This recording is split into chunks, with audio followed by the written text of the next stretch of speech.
The Zephyrian Council of Eternal Wisdom had spent 3 millennia perfecting their philosophy of existence.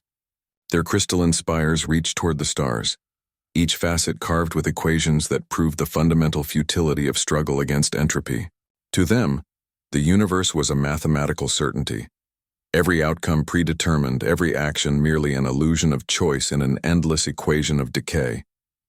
Ambassador Kethvar adjusted his ceremonial robes as he prepared for what should have been a routine first contact protocol with the primitive species called humans. The beings from the third planet had somehow achieved interstellar travel, despite their laughably short lifespans and chaotic emotional responses.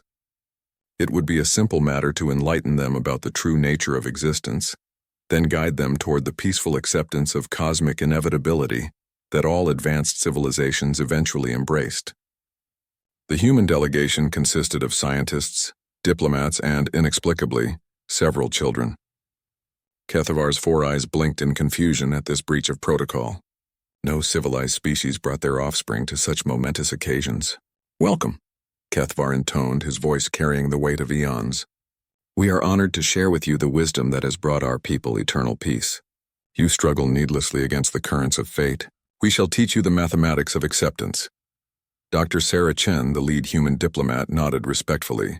"We're grateful for this opportunity to learn from your civilization's experience." Kethvar launched into the traditional presentation of universal truth, his words flowing in patterns that had convinced dozens of species to abandon their primitive notions of free will and individual purpose. He spoke of the heat death of the universe, of the meaninglessness of temporary achievements, of the perfect serenity that came from understanding one's predetermined role in the cosmic dance toward oblivion. The adult humans listened with polite attention, asking occasional questions about mathematical proofs and philosophical frameworks. Kethvar began to relax. This was proceeding normally. Then a small human child, no more than 8 Earth years old, raised her hand.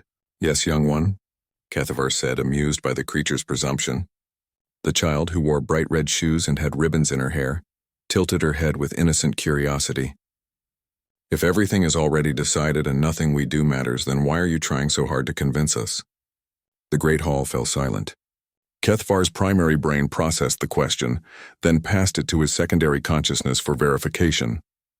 The logic centers of his mind, honed by millennia of philosophical discourse, suddenly encountered something unprecedented, a paradox that struck at the very foundation of their belief system. If the Zephyrians' philosophy was correct, if all actions were predetermined and ultimately meaningless, then their missionary efforts to spread this wisdom were themselves meaningless. Yet they had spent centuries traveling the galaxy, building temples, crafting arguments, and converting civilizations to their worldview. Their entire society was structured around the purpose of teaching purposelessness. Kethvar began, then stopped. For the first time in his 1,000-year lifespan, he had no response. The child waited patiently, swinging her legs from the chair that was too big for her. Elder Zixthal, the most ancient of the Zephyrian philosophers, leaned forward from his meditation crystal. His voice carried the weight of ages. "Child, you do not understand. We act not from choice, but from the predetermined pattern of...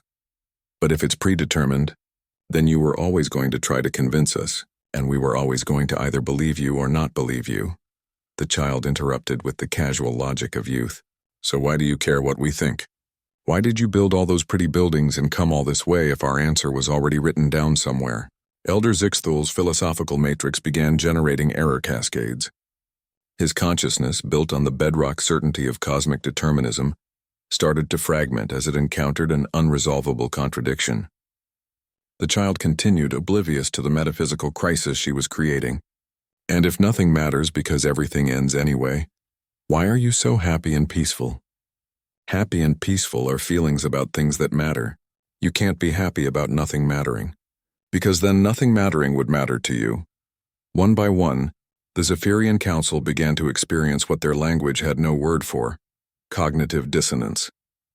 Their perfect philosophical system, tested against the greatest minds of dozens of civilizations, was unraveling before the simple questions of a human child who had learned logic from picture books and playground arguments. Kethvar clutched his ceremonial staff as his worldview crumbled. But the mathematics, the proofs. Math is neat, The child agreed cheerfully. But you're still doing it for a reason, right? Otherwise, why not just take a nap instead? Dr. Chen watched in amazement as beings who had remained unchanged for millennia began to question everything they believed.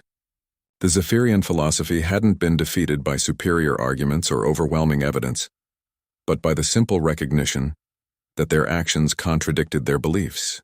As the great council of eternal wisdom sat in stunned silence, grappling with questions they had never thought to ask themselves, the human child turned to her mother. Can we see their pretty crystals now? I want to know how they make them sing. And in that moment, as the child's curiosity sparked new wonder about the universe, rather than resignation to its fate, the Zephyrians began to understand something profound about the species they had come to enlighten. Humans didn't just live in spite of meaninglessness. They created meaning through the very act of questioning, exploring and caring about things that might not matter in the cosmic sense but mattered to them. The philosophical revolution that followed would reshape Zephyrian civilization for generations to come. And it all began with a child who was brave enough to ask why someone would work so hard to prove that work was pointless. Sometimes the greatest wisdom comes not from ancient knowledge, but from the simple courage to ask why.